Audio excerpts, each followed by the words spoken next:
Hi everyone, it's your favorite atomic blonde here. How you doing? So this week, well, it's very cold, wet, and stormy here in the UK. I think autumn is officially here. So a good excuse to stay in and wrap up and watch some TV. Unfortunately, we don't have a lot of good stuff to watch right now. So that's what I was quite looking forward to, and we'll be discussing Welcome to Derry. So if you don't know, and I'm pretty sure you will, but this is a prequel based on obviously the Stephen King character It, and it's kind of like the origins of Pennywise the clown, which was touched on a little bit obviously in the original book and subsequent TV shows and films. And obviously the most recent incarnation that we had a few years ago now, I think done a whacking 700 million, was received really well. And the guy behind that is also doing this series. So obviously when they announced all of this, it was like, oh, okay, could be quite good. Then we kind of got Alien Earth. Which then I think made a lot of people, albeit this is HBO, it's not Disney, but again, as soon as you sort of see prequel, your hackles kind of go up, and it's like, well, what else can they say about this, right? And what are we going to get? So, what did we get? Now, I have to say, I was pleasantly surprised by the first episode. Pretty solid, I will say. There could be a little bit of eye rolling if you're quite sensitive to these things, I guess, and it would be remiss for me not to point it out. And there will be some spoilers here, so let me just let me add that in for anybody. So this is set in the early 60s. So almost going back to when the original book was set, obviously it was kind of 60s and 80s. So the original miniseries was kind of in that time frame. So it very much looks like the original TV series. Obviously, when they done the latest version, it was updated to sort of be 90s, noughties now kind of thing. So this very much has the look and feel, I guess, of the original book, because that's the time period it was originally set in. They've done a great job recreating Derry, and it's got that eeriness. And this thing just came out of the gate. I mean, there was no kind of lots of narration and people waffling on and walking and talking. None of that. We're introduced to this character, this young boy. Has a bit of a, we hear like, not a great home like childhood. He's not in a good way, and he escapes by sort of sneaking into the theatre, watching films. I think anybody, and I've talked about it very, very light touch on this channel, but I didn't have the greatest of childhoods, and so going to the cinema and that escapism is so important when you're a kid, and that's why a lot of the IPs mean so much to me that are currently being destroyed. You'll find that on a lot of my videos, guys, as you know. But being able to go see Star Wars and going out to see Superman and Doctor Who, all those things are so important to me and my brother when we were kids. It was the only sort of sanity we had in our very crazy childhood. So I really, really felt this kid like sort of sneaking in, watching these musicals. I think he sneaks in and watches The Music Man. But he gets spotted by the usher. He runs off. He hides, and then the projectionist, his daughter's there because he's obviously working. She sees him but doesn't give him up, basically, and he sort of goes to sneak out. But then the usher sees him and he legs it, and then you see him. I mean, this kid's probably 10 at the eldest, between like 8 and 10. He's hitchhiking. And I get the 60s was a safer place, but even still, a kid of that age, it's snowing. He's hitchhiking, trying to get out of Derry. His car pulls over. Sort of mum and dad, 2 kids, say, hey, look, where are you going? And he's like, just get me out of Derry. And they're going to Portland. That should have been the first red flag, I suppose. But anyway, he gets in the car. They're sort of chatting away. We see that the mum's heavily pregnant. And then the conversation starts to deteriorate, and there's some really, really weird things being said, disturbing things being said. And then the kid realizes, and then the parents have an elder daughter and a son in the background, in the back seat. And she reaches down and takes out a lunchbox and opens it, and it's basically like raw liver. And she's like putting her hands in it and going to eat the raw liver. And the kid starts like, very quickly going, "Oh, you've got in the wrong car." So then this sort of fight ensues that he wants to get out the car and they won't pull over. And he tries to grab the steering wheel, and he gets shoved and he hits the mum in the stomach, who's obviously heavily pregnant. And she goes into labor. It's pretty graphic. So she's there and the baby's coming out, but she's still got her knickers on. So you're kind of seeing the baby pushing through her knickers, and there's like blood going everywhere. It's not for the squeamish. But then she basically gives birth to this two-headed winged monstrosity, I guess, and it's flying around the car, smacking into things, still attached to the umbilical cord. It's completely bonkers.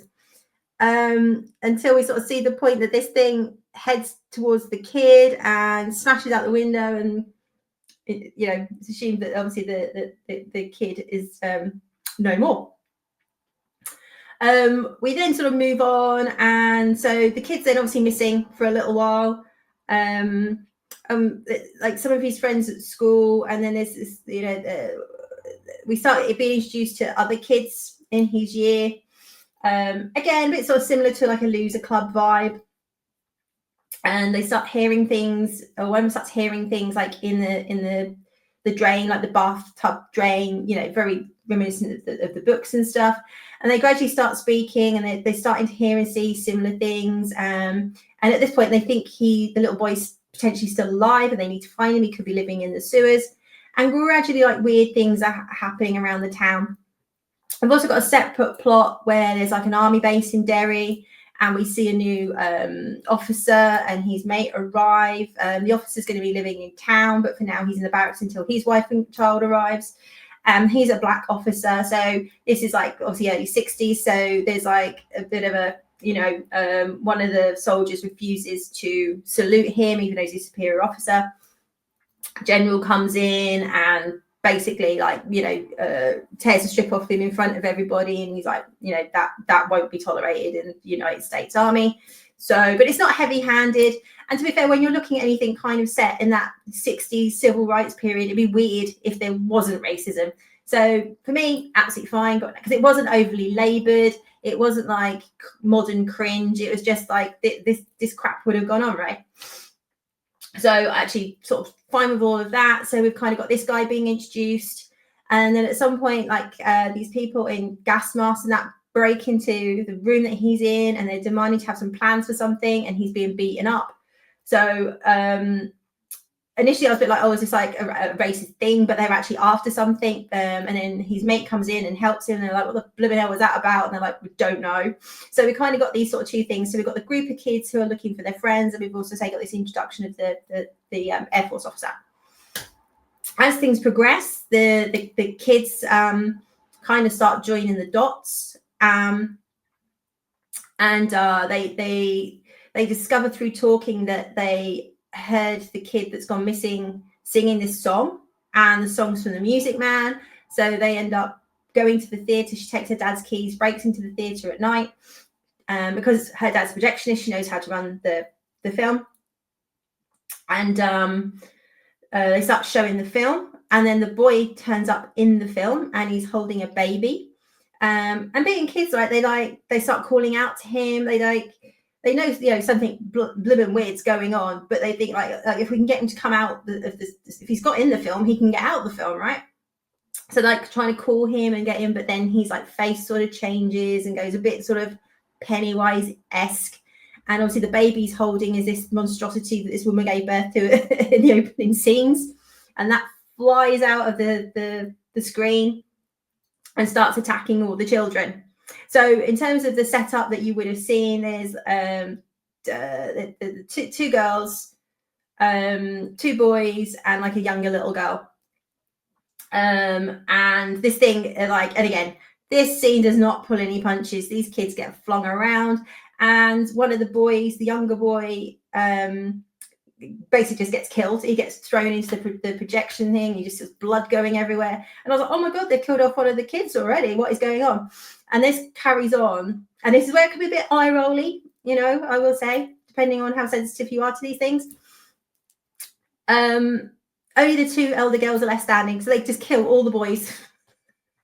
So all the boys are dead, because it very much looked like they were going to be the next losers club. They were the ones that were going to kind of figure out. So, you know, but now we've basically got the projectionist daughter, the black girl, and one of the other girls who we also find out she had a bit of a stint in a mental home. So she's obviously she was very reluctant to talk about this. She's a bit like, am I going crazy again?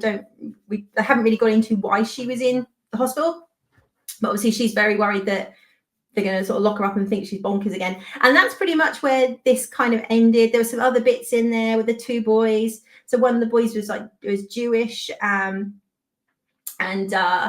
he was being told, because he was asking like, oh, could someone survive and live in the sewers? Is that possible? And it's like the dinner table, so he has to be like, it's not appropriate talk. And then like sort of the grandfather goes on about Auschwitz-Birkenau, and if like people can survive that, you'll be surprised they can survive. And he gets told the story about obviously the lampshades made out of human skin. So that night when he goes to bed, his light starts flickering, and basically the lampshade turns into like human faces that have all been stitched together. So this is what I say, all this sort of creepy stuff starts happening. I thought very well done, very atmospheric. So overall, it is gory. They are not holding back. The kids were just ripped apart. At one, you know, she basically grabbed the little girl's hand to get her, and this baby thing rips her away. And then when she looks down, she's just holding the hand and part of the girl's arm. They went full on. I mean, for the first episode, like I say, there's no loads and loads of exposition and lots of people and feelings. And no, they're pretty gone in. They've gone in hard, and I'd say it felt more gory than the film. So for me, I'd say promising start, very solid. The kids' performances was good. Say the creation of Derry, like setting up the world, very good. And they've just kind of hit the ground running as well. So we haven't got like, you know, 5 episodes in and we still haven't seen, you know, what's going on. So whether this baby thing ends up being Pennywise or it's just something to do with Pennywise, we don't know yet. But looking forward to finding out. So I think if it carries on at this sort of pace and level of gore, some people are absolutely going to hate it because, you know, also some people are just very squeamish when it comes to obviously killing children, understandably. But you know, if it's it and you know the story of it, kids are going to get hurt. But I enjoyed the first episode.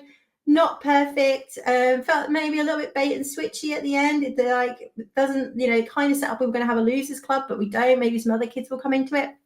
Don't know. We'll have to wait and see. But for now, I'm kind of optimistic that we might get a good show here and not another sort of Alien Earth debacle prequel. So for now, thumbs up. Say not perfect by any stretch of the imagination, but pretty solid first episode. But we often see quite a good first, second episode, and then it goes off a cliff. So we'll still have to wait and see. But I say I have more confidence in HBO than I do most of the other channels / networks in terms of the quality of their shows. So for now, I'd say go check out. As always, do let me know what you think. Are you open to seeing this? Are you just out with prequels? Understandably. But do leave me your thoughts in the comments. And as always, please do like, share, and subscribe. And I will be back with a review of episode 2 next week. So yeah, looking forward to it at the moment. Let's see where this goes. Hopefully not off a cliff. But as always, you take care now, and I'll be back soon. Bye-bye.